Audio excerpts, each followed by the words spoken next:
Good evening, viewers. You are welcome to Woman Without Limits. My name is Reverend Kathy Kiuna. I'm delighted to be welcoming you to tonight's program. You know what? We've never disappointed. I do believe the Lord that we will never disappoint, because Woman Without Limits is to let a woman know that nothing can limit you but you yourself. And I keep saying, get out of your own way. What is the way? Normally, you say you're insecure, you say you're filled with an inferiority complex, you say you can never make it because your family didn't, you say you are born from the wrong side of town. That's just all from the pits of hell. It doesn't matter where you start, it matters where you end. And you may not have chosen where you are to start, but you can surely choose where you're to go from here. You are a woman without limits, and I'm always delighted to be bringing you this program, because I love it when you give us your feedback on how we truly are affecting your lives. That's what Woman Without Limits is all about. We are here to transform. We are here to pick you up from where you are and take you where God wants you to be. He created you for a purpose and with a purpose. And tonight, whoa, we have this program with wonderful, wonderful men and women that are going to speak to us on bereavement. They've come from mighty, mighty long ways, where they've been so down, so low because of losing a loved one. And you know, many of us don't understand the kind of pain that people go through when they lose somebody that they love. And so today we're going to be hearing how it happened and how they've been able to pick up the pieces from where they were left. It's been a very, very painful moment, and I believe that the Lord is going to bless you even as you watch. And you could be there, and you're also going through such a situation and a predicament at this hour. I want you to know that there is a God in heaven that is able to pick you up and put the pieces up together, because He created us and He knows the number of our days. And so when the time comes, it's only He that knows it. And so at the end of it all, even though there is pain, there is still a lifting in our God. Would you welcome with me Dr. Bahati, Mary Bahati, together with Martin Chomba. Come on, give it up for them.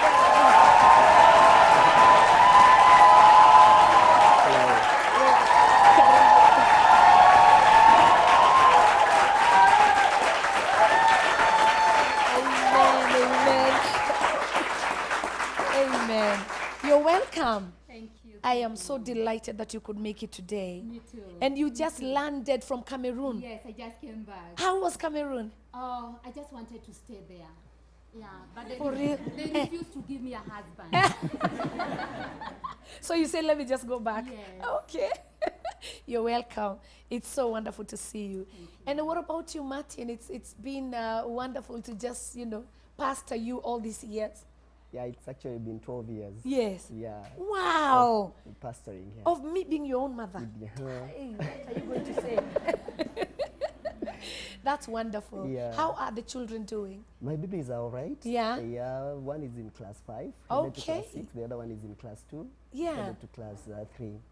And Wow. they are doing well. That's amazing. I can't complain. Oh, that's beautiful. And you're a businessman. Yes, I'm a businessman. I'm a petroleum dealer. I think. Yeah. So tell us, how do you deal with petrol? I get petrol from the multinationals, and I distribute it to independent petroleum dealers Yeah. and industries. Yeah. Okay, Yeah. that's I awesome. have a logistic company Yeah. that does that, yeah. Okay. Oh, that's beautiful. You're very welcome to Woman Without Limits. Thank you. And Thank today we brought you here so that we can talk about where you're coming from, especially having lost your loved ones. And so we want to hear from both of you, because, men go through situations differently from women. And so we believe that you're going to be able to really speak to a woman and a man that's watching us that are probably in that predicament right now and don't know whether they're coming, going, or gone, the painful moments that are really so painful. So we're going to start with you, Martin. You lost your wife a few years ago. Yes. Maybe you can start from there and tell us, how long were you married? I got married in the year 2003 to a very beautiful girl called Judy, and she happened to have been my first ever girlfriend. We met in praise and worship team. We used to sing together, and we were married for about 5 years. And in our third year of marriage, we got our firstborn in actually second year, 2005 December. And 2008, she was now delivering the second baby when she didn't make it out of theater. What happened? What do you Yeah. mean she didn't make it out of theater? The doctor's report was that she got what they called post-surgery cardiac arrest.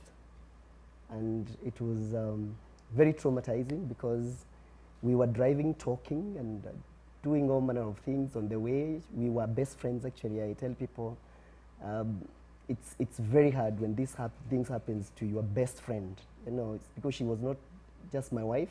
She's the closest thing I ever had as a person, as a friend.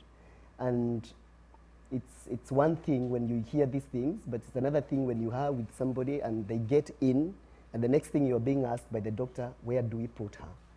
Where do we Hey. put her body? So it was quite traumatic. So you were there waiting Yes, now I to was see to there. receive your wife and baby. Yes, I went even to inside the theater. My babies were always born when I was in there, even the first baby. Yeah, so you don't want to think how it feels watching that machine go and goes off, and you know and then the doctor looks at you and you know what they're saying. And the doctor that was attending my wife, they were also very good friends, so she couldn't handle it as well. And when I saw her drop to the ground and start rolling and screaming, The doctor herself. yeah, then I knew things were very thick. And I thank God because I was with some friends of mine, two close friends of mine, John Dere Yes, and the wife. We were with them, and because you were best friends as couples. yeah, always. we had been very good friends Right. as couples. Yeah. And it really helped me because at that moment I was so confused, and I thought something came, a very strange feeling that my wife is not gone very far. If I could die, I can go get her and come back with her. Yeah, I was feeling like she's just leaving and she's not gone very far. So my idea was to drive and jump over a cliff or something. But I thank God because John was there, and it's like he got to know what was happening with me, and he took the keys to my car. And yeah, it took a number of people there to talk to me, and for some reason God gave me grace, and I thank God for the prophets of God. I usually tell people, when this thing happened, there's something I've never forgotten Bishop did. He did not talk to me, but he wrote me an SMS that said, "My son, may the peace of God fill your heart." And I felt like water had been poured on my body. Amen. And for some reason, I don't know even how I went through that period, you know, when people are coming to your home and they're doing all those things and you're just like you're in a trance, you know, so you just watch things happen. You can't tell Like what, it's not you. yeah, it's They- not yeah, you. these Because people, whenever you they're- come back to the world, Yeah. you feel like somebody has pierced your heart with a knife, and it's there, and they're just doing like this. Pain that I tell people, you don't even want to wish to your worst enemy. And I tell people, if you've not gone through it, be very hesitant to say, I understand what you're going through, because I promise you, you don't. No one can understand. You can't understand that pain. You can't understand that pain. Oh my And the God. problem is that the society has also put it in a way, like we suppress, we don't talk about these things, and people are expected to heal and Move man on. up and move on. Like man up. And they say, I mean, you're not the first one. It has happened. Like the way it happened to other people has made it right to happen to everybody. Oh. So it should be a discussion that should be very welcome, and I thank God for what you're doing right and now. we're going to get all the way to the society and the way they take it and the way they Yeah. treat the bereaved. Pastor Mary, let me ask you, you went through this just less than 2 years ago? Yeah, Yeah. 1.5 years. Yeah, 1.5 Tell us years. about it. How long were you married? Children? Yeah, actually, Reverend Kathy, the last time I was here, I was very married. Yeah. You know, because I was on Woman Without Limits before. But I was married for 21 years. Yes, to a wonderful black lawyer boy. Wow. And the man I know. You know. I know he Yes, you know adored the you. story. Yes, he loved me truly. And so it happened 2014. He got an accident. Actually, we were planning to go to the US because during that month. And so he gets this accident. And he was driving coming home from Eldoret. And he was coming from Nakuru. And he gets just like a place called Burnt Forest, for them that know Eldoret, just about 45 minutes to Eldoret. He gets this accident and they call me, and of course I knew he was gonna make it.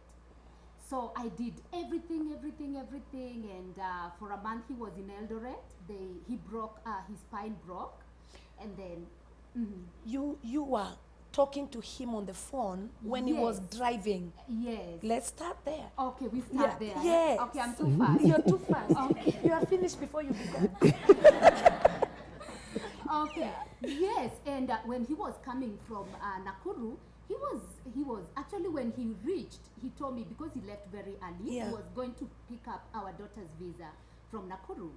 So, and he told me, sweetheart, I am in Nakuru. So I told him, okay, go take some breakfast, and then we'll talk, and then you go to the FedEx people, pick up the passport, and then you come home.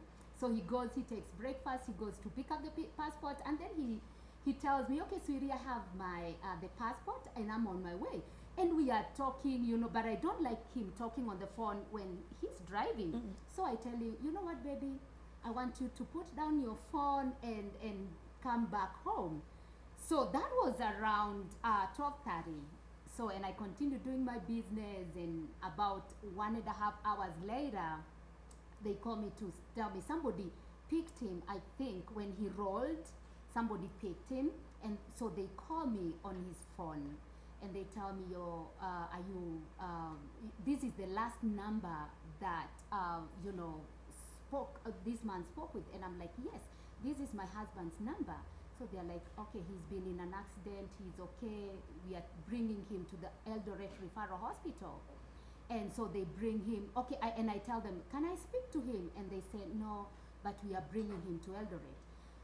Let me tell you, when I drove like a crazy woman from where I was to Eldoret Referral Hospital, and I looked at him, and it was like watching a horror movie. You know, when you are with this person, and all of a sudden you can't recognize him.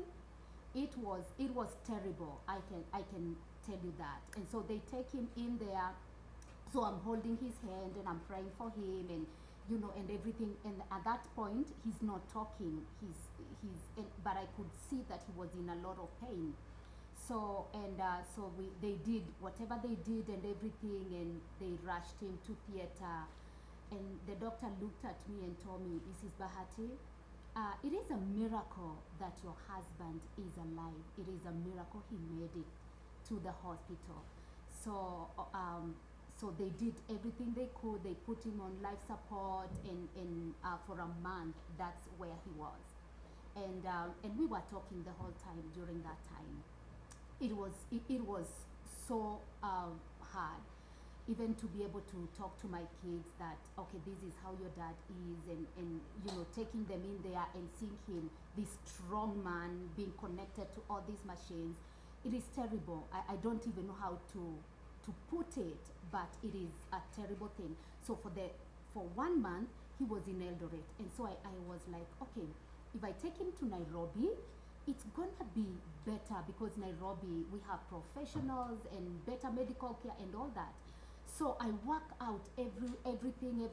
So the doctors in Eldoret were like, this man cannot fly, because if you make any mistake, because they had actually put some discs on his spine, you know, to make it a little firmer. And so they told me he cannot fly, and I was like, yes, he can. So I talked to AMREF flying doctors, and it was a complicated procedure. I've never seen anything like that. So, and finally they agreed. They flew all the way to Eldoret, and the way they put him, it was like putting him in a coffin. That's what I can say, because they didn't want to shake even a little bit. So they had these water mattresses all over and they lay him there. I mean, it was terrible. And then we bring him to Nairobi. And in Nairobi, they took him straight to the ICU. So in ICU, they are doing everything they could. And he's talking at that time, you know, he can talk a little bit and a little bit. And but all this time, I had a lot of faith. I had a lot of faith that he was going to make it. You know, I could go in there and tell him, sweetie, you're coming back, you're coming back. But people could look at me and tell me, and even doctors would tell me, it is 50-50. And I could tell them, my faith will get him out of this place. Like, I thought I had this big faith, you know, to bring the man back. And so for 1 month, okay, he was there 3 months, but I'm just trying to summarize it a little bit. So, and for 1 month I'm talking now, 1 month in Eldoret, 1 month in Nairobi. So this 1 month we are talking, we are, you know, we are doing everything, and, you know, and people are coming because people are coming from all over the place, and, you know, we are just having a good time in the hospital, and I'm encouraging him. And he was a man of faith, you know, and during this 1 month in Nairobi, during the last 1 week, I saw that he was trying to speak to me, you know, like prophetically, you know, like telling me, sweetie, I want you to look at my wallet, and I want you to look at these cards in there.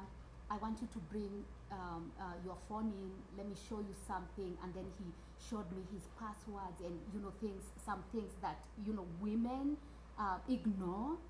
So, and he tells me, okay, with this, you're going to do this, and you go here and you do this. And I'm like, no, sweetie, why are you telling me these things?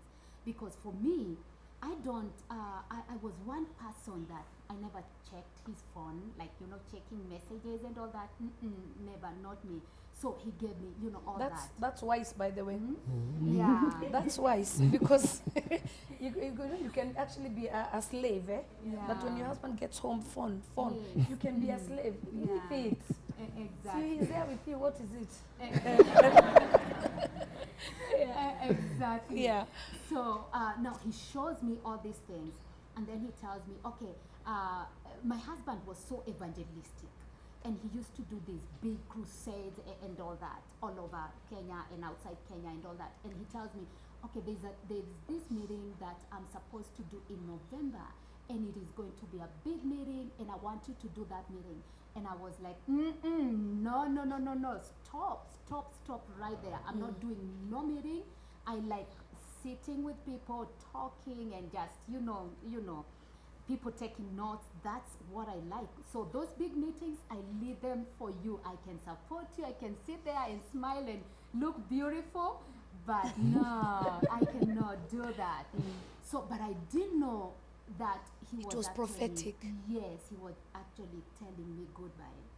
Let me tell you, Reverend Kathy, that week, it was like he was doing so good. In that week, in that same week, they removed him from the ICU and they took him to the HDU, the step down.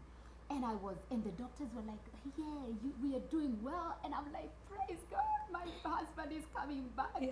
And he was in the HDU for like 4 days. And you know, they started now minimizing the oxygen and slowly, like withdrawing him. And so I remember this one time, it was on a Sunday. They told me, Pastor Mary, now we are going to move your husband to the normal ward. And so during that, you could have seen me. Yeah. I was so excited, and I knew my prayers were working. And of course, this is a man of faith, a man of God. He's going to rise up, and this is going to be a testimony. And so that day, let me tell you, it was around 3, so we moved him to the normal ward. And the doctors are there, and Akina Daddy Owen are there, Akina Rafton, and we were so happy, you know, we rejoiced.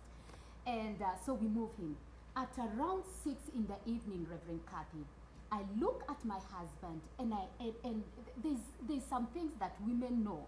And I look at him, and I saw something that I've never seen before. So I went out and I told the nurse, can I sleep here with my husband? And the nurse tells me, no, Mrs. Bahati, we don't allow, but we promise we are going to take very good care of your husband.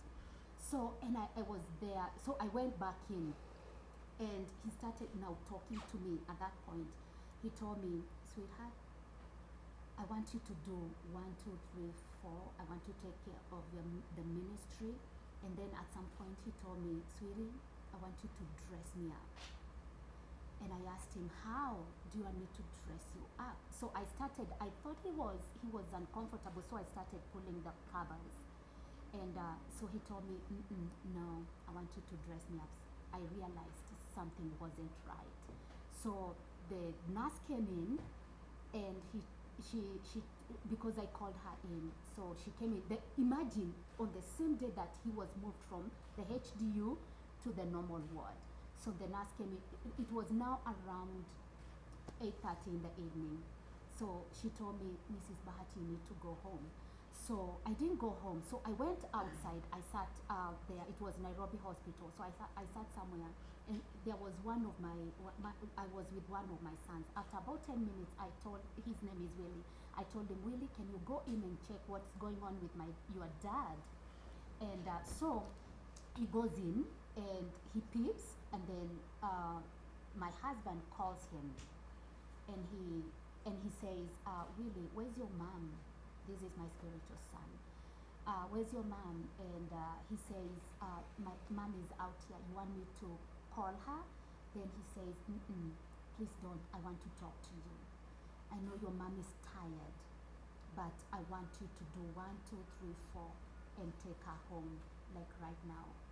That was the last time I ever spoke with him. So I go home,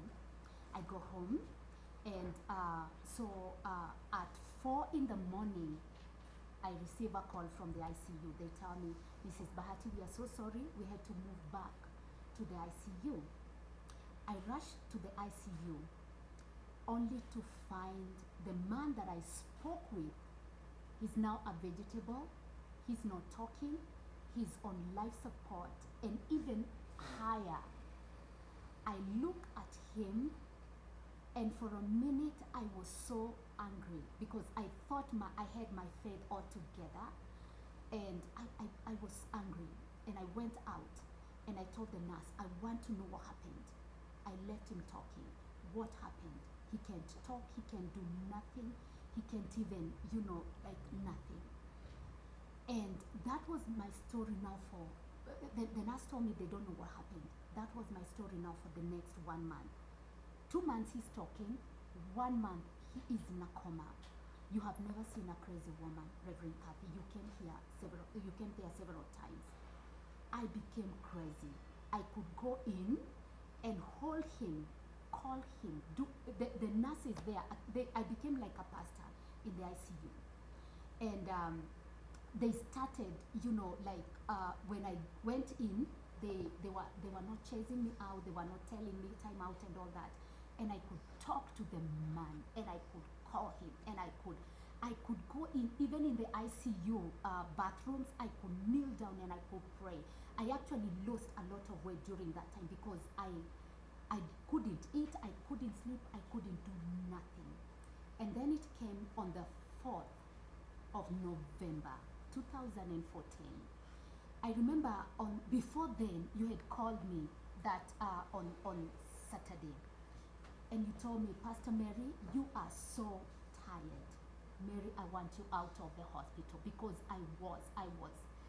Actually, the doctor could look at me and tell me I need rest, but I wanted him back. Because, Pastor Kathy, let me tell you, I was so scared of being called a widow. And I was like, I would rather take care of this man on a wheelchair than being called a widow. And so that was my worst fear. And so when you called me, because I never went out, and one of the bishop's wife from Eldoret, you were communicating, and then she's like, Pastor Kathy is taking you out. I said, okay, why not? For a day or two, he's not going anywhere. And I remember on the 3rd, when I was in you actually I thank God for you, Reverend Kathy. Thank you. Because let me tell you, what you did on that day, it was so divine because I was so tired. And then when you brought in you call them masseuse or whatever, those people that Masseuse. work on your body, Masseuse. those ones. Yeah. So after the massage, my mind was so refreshed. I went in the room. No, I felt like I could think. So I went in the room and I sat down. I sat down and I crossed my legs and I put up my hands like this. And I said, God, I don't want to pray, but I want to talk to you as a little girl talks to her daddy. I put out my hands like this and I said, Daddy, I don't know what to do anymore. I've been with my husband for 3 months in the ICU. And Daddy, I don't know where to go. I have gone everywhere. I have talked with everyone. I have done everything I know how to do. I don't know what to do anymore. Daddy, I've come to the end of myself. And right now, Daddy, I want to commit my husband in your hands. And whatever you decide to do, I know you'll give me the grace to handle. If you decide to heal him, even if he's going on to be in a wheelchair, I know you'll give me the grace to take care of him. And if you take him, you'll give me the grace to handle the pain. And Reverend Kathy, immediately right there in that room, immediately I said those words, the presence of God filled the room, and I felt like there's this burden rolling off my shoulders. And I was in his presence for some time until when you called me. And at that time, people had called you and told you, but you wanted me to eat fast. But I felt something in my stomach. There is a way that women know things. And so I went in and I had dinner. And when I went back, you came and told me, Pastor Mary, I have to take you back to the hospital. And I remember looking you right in your face and I asked you, Mom, is my husband gone? And I felt something, but you didn't tell me. You told me, no, they want you back to the hospital. And that's when you took me back to the hospital and I looked at that man, because his body was lying there. They couldn't switch off the machines and all that. I looked at that man that I had known for 21 years, my pillar, my strength, everything, because I got married from the slums, like I told you last time. So this was my life. This was all I knew. And I remember holding him like this. And I remember asking him, sweetheart, how could you? How could you leave me? Where do I go from here? How could you? And I started kicking him and banging him and slapping him. I was so angry. I was so angry at God for taking him after praying for 3 months and he couldn't answer me. I was angry at him for leaving. I was angry at him for taking me from Nairobi, taking me to a place where there's no family and then leaving me with 3 girls. And I was like, how do I go from here? And at that point, Pastor Kathy, I didn't tell you. I said, I'm going to run. I will run. I don't want to be called a widow. I'm going to run and go to a place where I'm sorry. It's all okay. right. Oh, that's all right.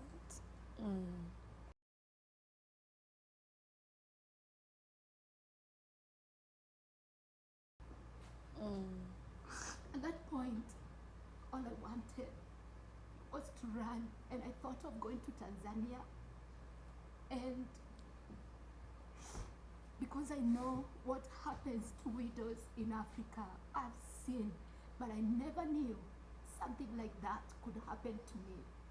Never, So for me, it became like a dream. And even when you took me back to your house, I knew that this is just a dream.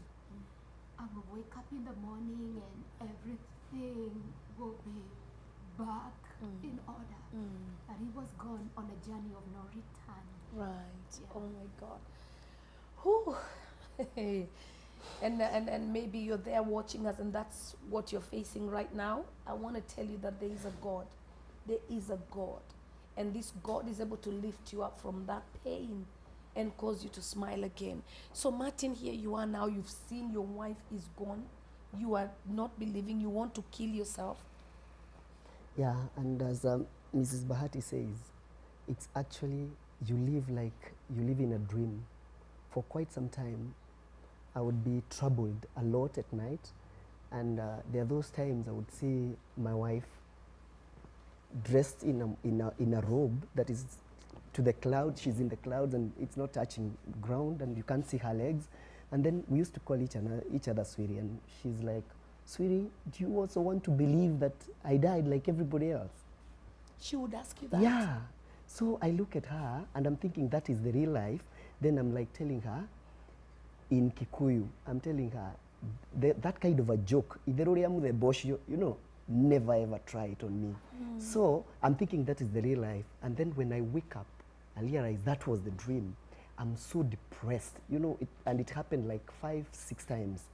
And every time you wake up, you're like, it's a different. I actually tell my friends, on the 5th day, I took myself out of the house, took my car, and drove to work. Nobody knew where I'd gone. In the middle of the night? No, in the morning. Okay. And the happiest moment was, you know, when you're in the house, everybody is like, "Pole, sorry," and that makes you even go down, like they like pushing you down a certain trench. So when I woke up and drove myself to work, nobody knew that I had left the house. I met these guys, you know, the Kenyan drivers. And somehow I just joined a road called Lunga Lunga Road in a bad way, so to speak. And then this guy who looked out of the window and spoke all manner of things to me. I actually laughed. I laughed for the first time. I laughed that day because I realized life is happening out there. People don't care what's happening. Yeah. And you're like, wow. So when all this is happening, I'm trying to look for something that can keep my mind busy, out of what's happening. Occupied. Yeah. Because I tell people, once a person is believed, the last thing you want to do as a friend or as a member of society is to keep on asking them what happened. Because you can imagine, you are one who is asking me that. And I'm repeating that story to 1,000 people because every other person you meet, they're like, what happened? So you repeat again? Yeah, you repeat the story. And this story does not make you feel better. So every time I talk about that story, it leaves my heart grieved. Yeah. If you really want to know what happened, please, the person that is grieving has friends. Ask them. The best thing you can do is to be a support. And being a support is not asking a person time and again, what really happened? What happened? What happened? I mean, like for her, it was an accident. Yeah. You know, everybody, my wife died in theater. Spare me the story of giving you the details because at the end of the day, you're hurting my spirit. And I'm trying to be nice and I have to, because you're my friend, I have to give you that story. To cut the long story short, now what now really kills you is the babies. Because now she has left you with a newborn baby. Baby. And now I have this son who is 1 month shy of 3 years. And they were best of friends. With the mother? With the mother. So every morning, my wife would wake up. When the baby wakes up, the first thing she would ask my boy is that, my boy is called Presley. She would ask her, who is the best boy in the whole wide world, and do like this. And now the boy would say, Presley Chomba, and they laugh. I even today have those 2 videos. I used to take them over the phone. So they would laugh. So we have come, there are mornings now, and nobody is asking the boy that question, you know. And the things that we think are trivial, to him means the whole world. Yeah. And I remember when my wife passed on, when the doctors asked me, where do we take her? Where do we take her body? The first question I asked was like, what do I tell my son? Because I couldn't comprehend. So I'm now trying to talk to my baby. I don't know where he came with the narrative that, because you remember she used to be in the choir, and now, and my son, whenever she would talk to the girl, the mom would always tell the boy that they sing to Jesus. So my boy, I don't know who told him, whether somebody told him that my wife went to Jesus. So my boy is like, so God loved our mom so much that he would want her to sing her praise and worship nearer. So you don't know what to answer. Because Meanwhile, he's 3 years. yeah, he's 3 years. Because you tell him God took the mom, he might end up hating this God who now takes the mom from the boy. Yeah. And it's also a very good fallback if he can believe that story, because somehow it pacifies the feeling, and The because pain. yeah, the pain, The loss. yeah, the loss, yeah. So then then comes the issue of dealing with people, because people have a way of looking at you in a way that like you are disabled or something, like somebody needs to carry you. It's the heart that is hurting, it's not the body, you know. Oh. I can do these other things, Yeah. but now there's this like pampering of some sort, Yeah. that makes you feel incapacitated, Okay. you know, and more so when it comes to dealing with grown-ups. The first thing a person looks at you is like, for the ladies, is like you are vulnerable. Men will take advantage of you. Right. It also happens to us. People around you becomes prefects. Yeah. Lest another woman jumps in. Yeah, they're like, you can't see. That girl is seducing you, you know. Oh. And I tell people, And the "Ma'am, last thing, is that the last thing in your mind? Even? let me tell, that's my point. Actually, let me burst the bubbles of these women who, when one of them is widowed, all they think is that this woman will take their husbands. I want to tell you this. Things like having a friend in an intimate way is the last thing you want to hear when you're going through this.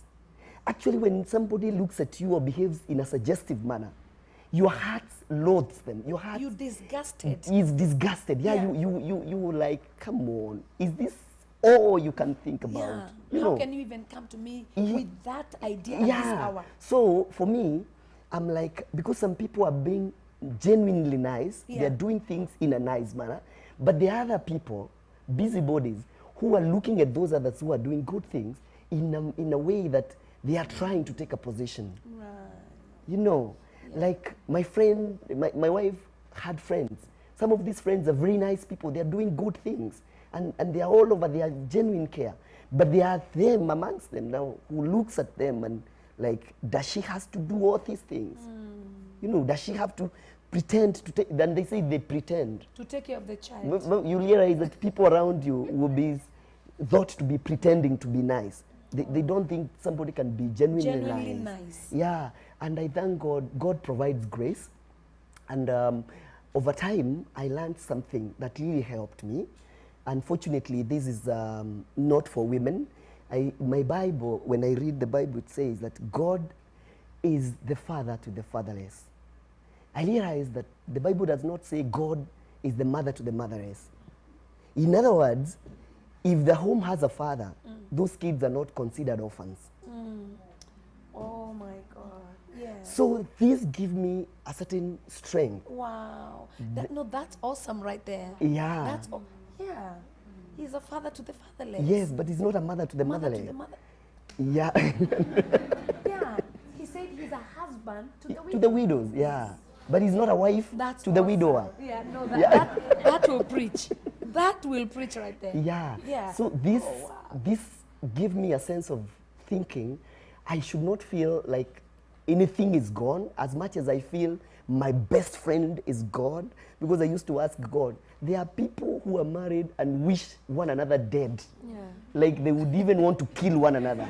But they don't lose their spouses. They stay for a long, long time. Why did you have to take away my best friend? You know? And that the knowledge of my kids are not orphaned Right. give a rising to my spirit. That, you know what? I got to be in charge.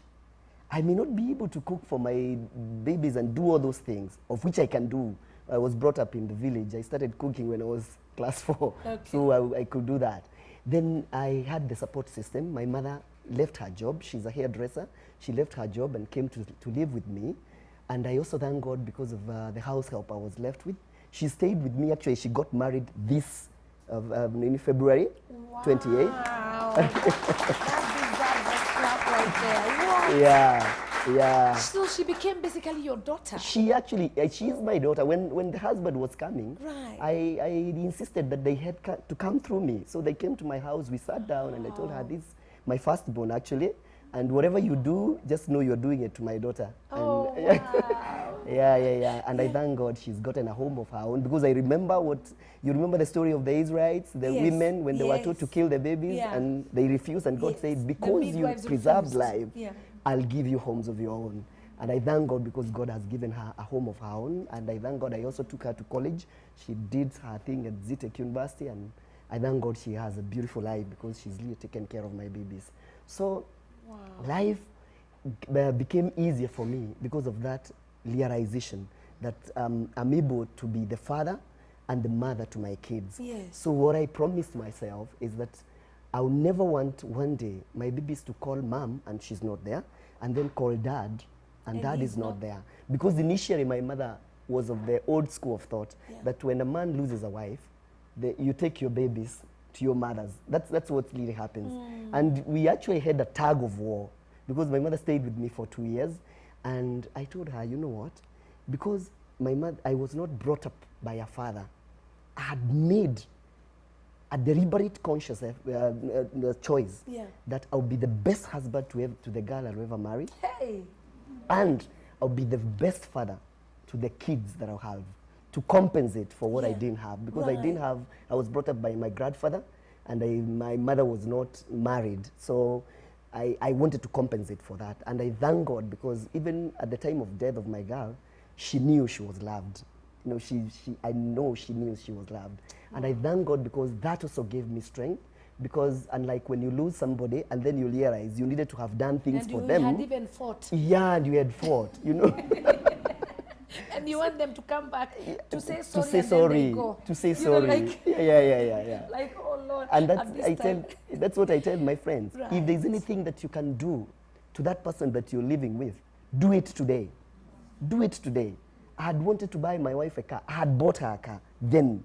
So most of the things I wanted to fly out, I had done that. So if I had waited until we have gotten babies and then we'll go, then that day is not coming. You never know tomorrow. And I thank God because of the man of God. As you said, they are very helpful. Sometimes we follow when you guys are there, but it really sinks on us. Because I had remembered that Bishop had preached in 2004 a word that he said, if you don't have issues in your life, be very worried. You who have issues, thank God because you know them. If you don't have issues, Bishop said, they are coming. You should be very worried because you don't know them. I remember these sermons. Yeah. And when this thing came, I remembered the word Bishop had preached to us, that he who is born of a woman is of few days and they are full of troubles. Oh my God. You know, it's good to have these words in you so that you know it is not just happening to you in isolation. Yes. And this is something that if God says that you are a few days and full of troubles, Yeah. who are you to think that will you not will happen? never go through anything. Yeah. Yeah. And I thank God because those words have Kept you. really kept us going. And I think the kind of a forum that you're doing is very good because there are so many of us who are hurting out there and the society expect them to be good and move on because you are not the first one. Anyway. Oh my God. We're going to talk about that thought right there. So here you are now, he has gone. You have cried, I remember you slapping him, telling him, how can you do that? You can't go, wake up. You are really waking him up, like he's got to wake up.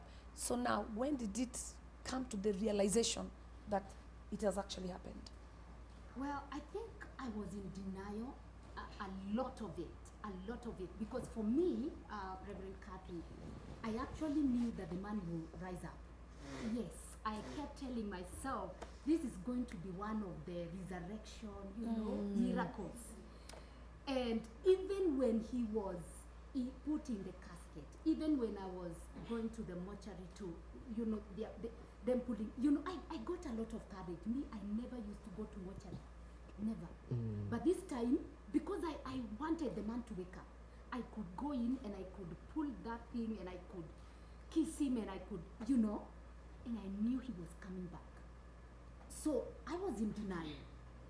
And I woke up during that time, and now we are going, even the time we were taking him to Eldoret and then taking him to Kakamega, I was still in denial. I knew he was not gone.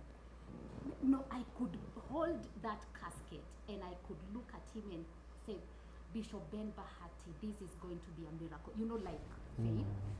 And so when we went home now to Kakamega, and they are doing their thing, the time that I realized the man is gone was when now they were lowering The casket. the casket. Because I knew he was coming back up to the last minute. So when I saw him down, then I woke up. I was like, okay, so this is real. I fainted. I don't know who I came for, but I came to tell you, baby girl, your story is about to change. I said your story is about to change. I don't care how low you've gone. I know your story is about to change. The next Daughters of Zion meeting will be held on 30th April 2016 at JCC Parklands with Reverend Kathy Kiuna from 1 p.m. The devil is a liar, so is his mother-in-law. How can you keep quiet when you were sleeping on the ground? Nobody saw you. Now that God has raised you, the devil wants you to shut up. The devil is a liar, so is his mother-in-law. I'm gonna say it from the rooftops. Daughters of Zion, raising the standard among women. Hey! Higher! Higher!